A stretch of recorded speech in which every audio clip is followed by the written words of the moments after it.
नमस्कार, times of Swaraj में आप सबों का स्वागत है और मैं हूं संतोष सिंह। और आज हम टाइम्स ऑफ स्वराज में जो बातें चर्चा करने जा रहे हैं वो विषय है कि राजभवन तो मर्यादा लांघ ही रहे हैं।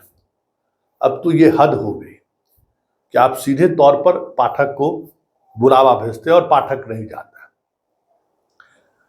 संवैधानिक पद पर बैठे हुए व्यक्ति को कम से कम ये चीज शोभा नहीं देता है। ये लड़ाई दो इंस्टीट्यूशन के बीच नहीं है, ये लड़ाई एक दूसरे के कार्यों में हस्तक्षेप करने को लेकर है। और उस लड़ाई में एक मीडिया पर्सन के रूप में हमारी भूमिका यही है कि पब्लिक तक जो सही बातें हैं वो जरूर पहुंचा दें। आज सुबह के पाठक के आवास पर विद्यार्थी परिषद के कुछ छात्र नेता पहुंचे थे। उसको लेकर मैंने खबर चलाई है तो बहुत सारी प्रतिक्रियाएं आई हैं। मर्यादा तोड़ते हुए भी कई प्रतिक्रियाएं हैं, कई मैसेज भी आया है। तो पहली बात तो ये कि चाहे के पाठक हो, चाहे नीतीश कुमार हो, चाहे राजभवन हो, चाहे कोई भी हो, मेरा सीधा प्रिंसिपल रहता है कि हम जनता के प्रति जिम्मेवार हैं। हम किसी व्यक्ति के प्रति जिम्मेवार नहीं है, तो किसी संस्थान के प्रति जिम्मेवार, हम जनता के प्रति जिम्मेवार हैं। और जनता के प्रति जिम्मेवारी का पहला वसूल यही है कि जो कुछ भी हो रहा है ना, उसकी इनसाइट स्टोरी क्या है ये जनता तक पहुंचनी चाहिए। कम से कम जनता समझे तो सही कि भाई ये सब कुछ जो हो रहा है क्यों हो रहा है। तो मैं वो स्टोरी इसी को लेकर फोकस करते हुए दिखाया था कि भाई आप के पाठक के आवास पे जाके क्या कर रहे हैं। आप जाइए ना, दोनों डिप्टी सीएम को बोलिए, आपकी सरकार है। ये मीडिया में, क्योंकि मीडिया को पहले फोन कर दिया था विद्यार्थी परिषद में कि हम लोग जा रहे हैं पाठकों के आवास पर, जबकि पाठक था भी नहीं वहां। गए खबरें बनी, खबरें चलाई। अब खबर का अलग अलग सबका एंगल है, हम एंगल के आधार पर खबर चलाए। अब पॉइंट पे आइए, ये संयोग नहीं है कि 10 बजे जब के पाठक को जाना था राजभवन में, बुलाहट हुआ था, बुलावा आया था, ठीक उसी समय उसके आवास का घेराव हुआ था। मीडिया की एक टीम के पाठक के आवास पर खड़ी हुई थी, दूसरी टीम राजभवन पर इंतजार कर रही थी। सब कुछ तय था। 5 मिनट तक वहां जो बस मीडिया में जो चीजें जो आप विजुअल देख रहे हैं, वही 2-4-5 मिनट का बस वही है। राजभवन पर लोग इंतजार करते रहे कि के पाठक आएंगे कि नहीं आएंगे। ये तय था कि के पाठक के जाने का सवाल ही नहीं है,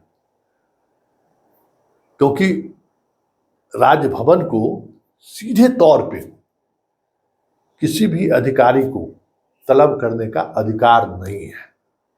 ये बात समझ लीजिए, किसी भी अधिकारी को आप सीधे डायरेक्शन नहीं दे सकते हैं। एक प्रोटोकॉल है, एक नियम है कि आप कोई भी संवाद करे, भाई राज्यपाल संवाद करेगा मुख्यमंत्री से, नहीं तो फिर मंत्री से। विभाग के आईएएस से क्या संवाद करेंगे कि भाई आज 10 बजे दिन में आयु क्या है, आप सुप्रीम कोर्ट हाय क्या है आप, क्या अवमानना का नोटिस हम जारी किए, आप चले हाजिर हो जाइए। अब बताइए कि भाई किसका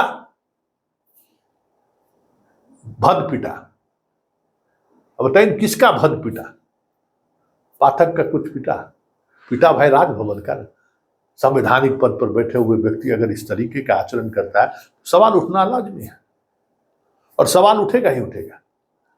क्योंकि पाठक के हर उस गलत फैसले पर जब हम सवाल खड़े करते हैं तो पाठक को लेकर भी अगर कोई गलत आदेश या निर्देश जारी करेगा तो उस वक्त भी हम सत्य के साथ खड़े रहेंगे, सही के साथ खड़े रहेंगे। ये लड़ाई पूरी तौर पे पैसे बंटवारे की है, कमीशन खोरी की है। ये पूरी लड़ाई आज ऑडिट होने से रोकने की क्या जरूरत है। राजभवन ने कहा कि हम ऑडिट कराएंगे सीएजी से, कराइए ऑडिट, किसने रोका है। अगर सरकार पैसा दे रही है, हर एक पैसे का, वो पैसा सरकार का पैसा नहीं है, हमारा आपका गरीब आदमी का टैक्स का पैसा है। उसका हिसाब लेना कोई अधिकारी लेना चाह रहा है तो वो आपको हिसाब देना पड़ेगा। 5,000 का बिस्लरी बोतल पीने वाले, 5 करोड़ का बिस्लरी बोतल पीने वाले का मोरल ग्राउंड कहाँ बनता है। इतने व्याप्त भ्रष्टाचार है।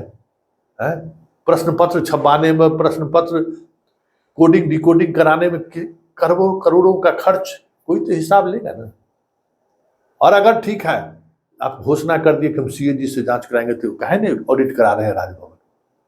इसलिए इस इशूज पे आज पाठक का तलब करना हमें लगता है कि पूरी तौर पे कानून सम्मत नहीं है